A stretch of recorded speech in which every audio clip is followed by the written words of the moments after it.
मुर्शिदाबाद हिंसा की एसआईटी गठित कर जांच कराने की भी मांग चल रही है और इस याचिका को याचिकाकर्ताओं ने वापस ले लिया। बताया जा रहा है कोर्ट ने याचिकाओं की ड्राफ्टिंग पर सवाल उठाए हैं। अब याचिकाकर्ता शशांक शेखर झा से खास बातचीत की है भारत एक्सप्रेस संवाददाता गोपाल कृष्ण ने। हमारे साथ शशांक शेखर झा मौजूद हैं। कोर्ट ने कई सवाल खड़े किए हुए हैं, वो क्या क्या सवाल थे और क्यों कोर्ट ने आपको फटकार लगाई? नहीं, फटकार नहीं लगाई है। कोर्ट ने पूछा है कि 32 में आप क्यों आए हैं, 226 में क्यों नहीं गए हैं। आर्टिकल 226 आपको आज़ादी देता है कि आप हाई कोर्ट के सामने कोई रिट फाइल कर सकते हैं और 32 आपको आज़ादी देता है कि आप सुप्रीम कोर्ट के सामने फाइल कर सकते हैं।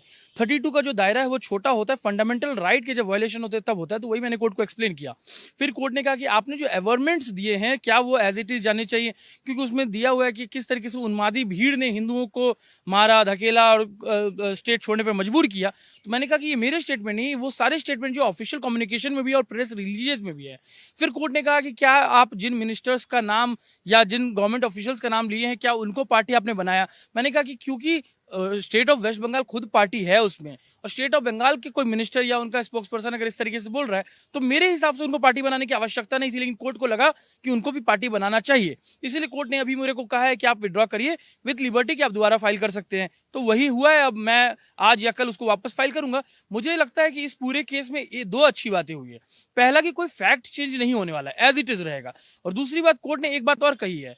कल और परसों मुझे सोशल मीडिया पे काफी लोगों ने कहा है कि इतने लोग डिस्प्लेस हुए नाम के साथ, अब अगली बार जो मैं आऊंगा मैं उन नामों को साथ लेके आऊंगा। मेरी इच्छा ये थी कोर्ट से आज कि उन नामों को लाने के लिए मुझे परमिशन दे दिया जाए, मैं अमेंडमेंट करके दे देता। लेकिन कोर्ट ने कहा कि अमेंडमेंट से अच्छा आप विड्रॉ कर लीजिए और दोबारा फाइल कर दीजिए। तो हम दोबारा फाइल करेंगे और वापस ये आपकी मांग क्या थी? हमारी मांग ये थी कि जिस तरीके से यहाँ पे वायलेंस हो रहा है और बार बार बंगाल में वायलेंस होता है, उसकी एक न्यायिक जांच सुप्रीम कोर्ट के अंदर में एसआईटी के द्वारा हो, पहली बात। दूसरी, जो हिंदुओं का एक्सोडस हो रहा है उसको रोका जाए, क्योंकि बांग्लादेश और कश्मीर के तीसरा बंगाल हम देख रहे हैं कि इस तरीके से एक्सोडस हो रहा है, उसको रोकना चाहिए और कंपनसेशन प्रॉपर उनको मिलना चाहिए। ये नॉर्मल मांगे हैं, ये इस तरीके की मांगे सुप्रीम कोर्ट में पहले भी आई हुई है, पहले भी इंटरटेन की गई है, तो इसको भी होना चाहिए। नए सिरे से याचिका कब दायर करें?